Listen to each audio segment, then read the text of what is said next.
Guava Juice is an insane person who also happens to make YouTube videos. The best way for me to describe his channel is as this bizarre fever dream. There's a lot of shouting all the time, and slime. There's so much slime, just mountains upon mountains of gooey slime. This one time he was dressed up as Dora the Explorer, a child character may I remind you, and he then, out of the blue, started drinking a bunch of human piss. What? I thought his content was mainly targeted at children, but you know what? I sometimes feel like I'm even too young to watch this kind of stuff. Hola, soy Dora. Your pee is delicioso! A few months ago, 5 of them to be exact, I decided to make a video about this guy. And I kept getting these comments telling me, wow, man, I can't believe that this is what Roi, aka Guava Juice, is doing at the moment. I used to really love his videos when I was a kid, when he was part of Wassabi Productions. The videos he used to make back then were absolute bangers. Remember the Call Me Maybe parody? Jeez. And I'm a pretty nice guy all in all, so I hearted a bunch of these comments out of sympathy, so you guys can really feel like I'm sharing this kind of sadness with you, when in reality I've never seen a Wassabi Productions video in my whole life. I sort of knew they were a thing, they were part of all these big OG YouTubers like Smosh or Nigahiga, but really deep down, I just always felt like Guava Juice kind of popped out of the ground the way he is today. Screaming, crying, and covered in slime. I'm alive. But I'm starting to feel like I might have been a bit wrong. Hey, let me know in the comments the last time you've been wrong about something. In my last video, I said I'm gonna talk about every Shane Dawson documentary, but apparently, I missed one. Oh well. Now, for this video, I want to go on an exciting trip to the past, to the golden days of YouTube. I want to see if these Wassabi production flicks are actually as great as all of you say they are. Or maybe you're all just a bunch of dirty, goddamn liars. Has to be one of the two. Sorry, boxers. I also want to see exactly how do these videos from back in the day compare to the kind of stuff he's making right now. Has he gone any better, worse, or just more insane? I have a feeling it might be the last one.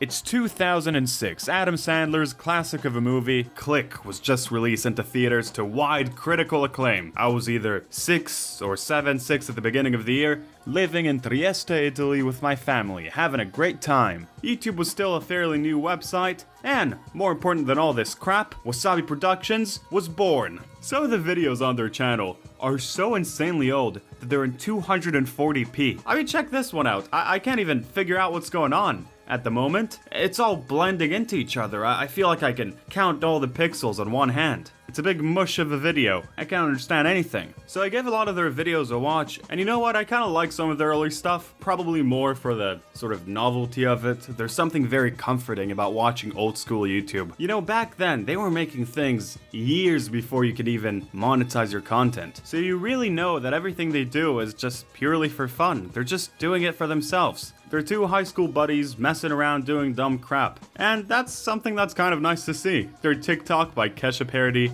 might just be the most 2010 video I've ever seen in my whole life. Brush my hair with a bottle of Pantene, cause I believe I'll ignite. I am gonna dance. What? I'm dancing on the snow. Out dancing this hoe. You crying cause he got owned.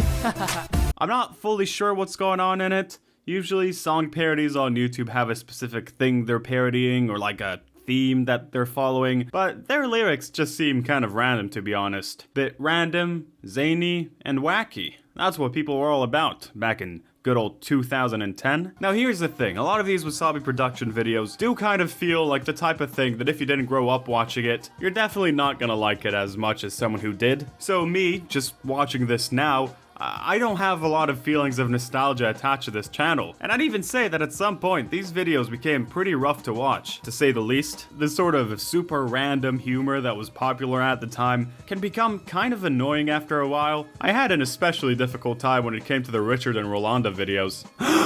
If you don't know, Richard and Rolanda were these characters played by Alex and Roy, and they're really wacky, zany, and random. I feel like I'm gonna use these kind of adjectives a lot today. Sorry. And they speak in this kind of crazy voice, which is supposed to be hilarious. Do you wanna be my husband? Rolanda is a bit of a crazy stalker, and Richard, he's just a weirdo, really. Correct me if I'm wrong, but I think they might have been the most iconic part of the Wassabi Productions channel. Anything featuring them tended to get a lot more views than anything else they made. So because of that, I feel like I might get some flack for saying that they're probably the thing I didn't enjoy the most about their videos. Let's elope and run away! I wanna start a life with you, grow old with you. Come on, what do you say? I love you since forever and infinity. You click on the video, and the first thing you get to see is this person screaming at you. It's just not that fun, to be honest. And hey, I'm gonna be 22 soon. I'm an old man. There's a limit to how much of this my ears and brain can endure. I feel like when you're a kid, you're a lot more comfortable with hearing these kind of grating noises. I bet that's partly why I liked watching the Annoying Oranges videos so much when I was younger. But as you grow up, man, it's just impossible for me to watch more than a minute of these characters at a time. It's not like it's their fault that I kind of hate this, it's just something that's very much a product of its time. I tried letting my friend, Mr. YouTuber, who's obviously not just me in real life but without a box on, I tried letting him watch the Call Me Maybe parody that they've done, and I don't think it had a very good effect on him. I really like Carly Rae Jepsen's music, so it's safe to say that my expectations are set pretty high. I met this girl, she's so fine. I wish I could call her mine. It's just a matter of time until I find my way. I've got my handsome good look. You'll be falling for me, baby! Hi, my name's Rolanda. You're such a hottie. Can I kiss you? I want your body. Ew, you're so ugly. You're gross and smelly. Can I kiss you? I want your body. This doesn't sound like Carly Rae Jepsen at all. On the 27th of January 2016, 2 days after the 10-year anniversary of Wassabi Productions, a video titled Goodbye Roi Wasabi was uploaded to the channel. In the video, you can see the two of them reminiscing together about the past, that one time Roi accidentally knocked Alex out with a chair, or that time Alex freestyled in the car after getting his wisdom tooth removed, which was actually pretty fire. So Roi announces in that video that he's gonna be moving on to his own channel, a channel in the name of GUAVA JUICE, where he would there become a full-time gamer and upload 14 videos in a week? Jesus Christ, that's kind of a lot, don't you think? My last video took me almost 2 months to release. This kind of makes me feel like a lazy piece of trash. And Alex, his childhood friend, would be staying on their channel, drop the productions out of the name, and just become Wassabi. Ready? Let's go!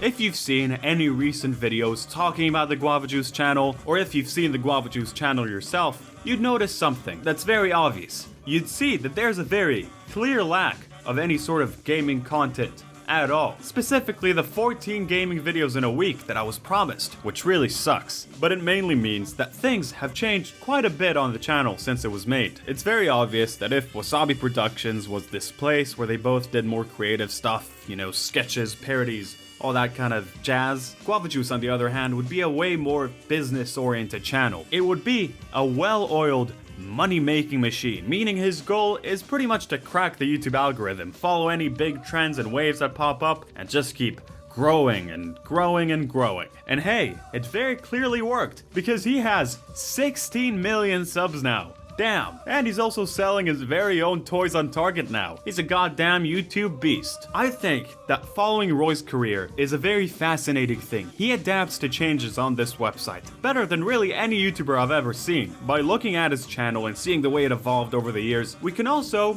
essentially see how YouTube changed over the years. It's like a little miniature version of the website. At the beginning, YouTube favored the kind of videos that were really more original and creative, and cat videos. The biggest channels at the time used to be ones like his and Alex's, Smosh, The Annoying Orange, and more. Around 2016 though is when you could really tell that this sort of content was definitely not as lucrative as it used to be, or at least not as lucrative as other types of videos. And that's also when he started making his epic gaming videos, 14 of them in a week to be exact. And when doing that, Roy must have noticed over time that the videos of his that did better than really anything else were the ones where he played games like Roblox, games meant for tiny little kids, tiny little babies. And if you remember at the time, around 2016, 2017, videos for kids were really popping off. Remember all that Spider-Man and Elsa crap? All these people going around in their shitty costumes. So he probably realized a few things. He realized that A, his videos that are aimed for kids do better than the ones that aren't. B,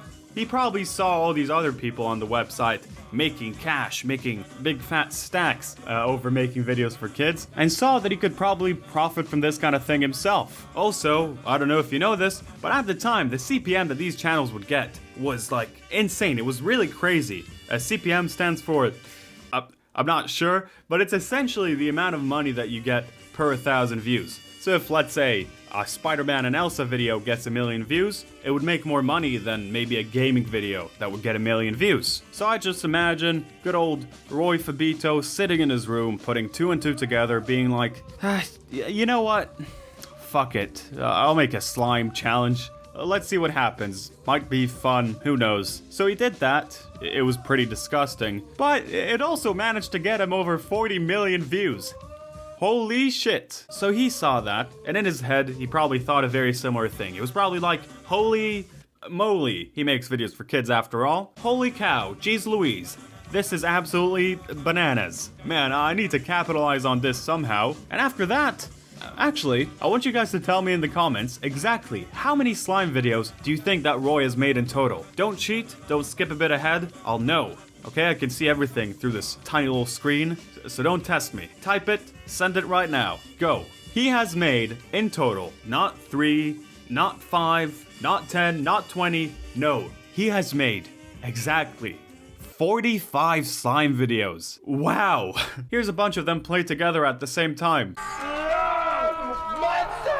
I did the math, so I went over all these videos, and combined, they have somewhere around 320 million views. Do you know what that means? Do you get it? It means that he might have made over $1 million just off of slime content alone. Maybe a bit less, but still, it's still a lot. It's really interesting to see what kind of videos he started making when the slime well of ideas really began to run dry. He had an actual Bob Ross breakdown at some point. Literally, he was dressed up as Bob Ross following one of his tutorials while using slime as paint, which surprisingly enough turned out to be kind of beautiful. Who would have expected? Guava Juice, an artist? Damn. Thanks to all of this, his channel kept growing and growing over the years. His YouTube personality changed more to fit the kind of audience that he got. He became shoutier and crazier over time, even more than before, because kids really like that kind of stuff. Later on though, as COPPA came into action and YouTube had to put new regulations that have made it harder for people who make videos for kids to earn a bunch of money, you could tell that there's been a bit of an attempt on his end to sort of disguise the fact that he's making videos that are targeted towards a younger audience. So he's now making a whole bunch of Mr. Beast style videos, type of videos where you spend a lot of money on something that's kind of dumb. You know, videos like $10,000 versus $34,181 mystery box. That's not too much of a catchy title, is it? Or a $1 chocolate versus $10,000 chocolate. You know, that second one, I actually had a good time watching it. He was a lot more chill and less shouty than he usually is. I guess because he is just eating chocolate at the end of the day. How visually exciting can you really make that? His other videos are definitely not as tame as this. I watched this one called 10 Things Not to Do at a Grocery Store, and believe me when I say that I have no clue what's going on in that one. It's just pure, unfiltered insanity. From America is very interesting. Oh, oui, what is this? Oui. I will take this one. Tommy LaBouche, you're so weak. Oui. Sir, you're under arrest for terrorism. This man is absolutely out of control. There's later on another bit where he accidentally brings 11 items to a 10 item only aisle, and he gets like abducted by this weird cult. 10. You have violated the express lane. There's actually a lot of effort put into that. I'm pretty impressed. I think it's safe to say that Guava Juice is definitely one of the more interesting people on this website. He managed to ride the waves of YouTube better than most. He's wacky, he's XD random, he's zany, and I think that in one way or another, I will always be fascinated by this man. Godspeed, Guava Juice. Godspeed. Hey, if you reach the end of this video, make sure to include the word slimy in your comment. That way, you can be part of our little secret club, and only the other people who are part of this club will be the ones to know all about it. Besides that, I hope you have a good day, and goodbye!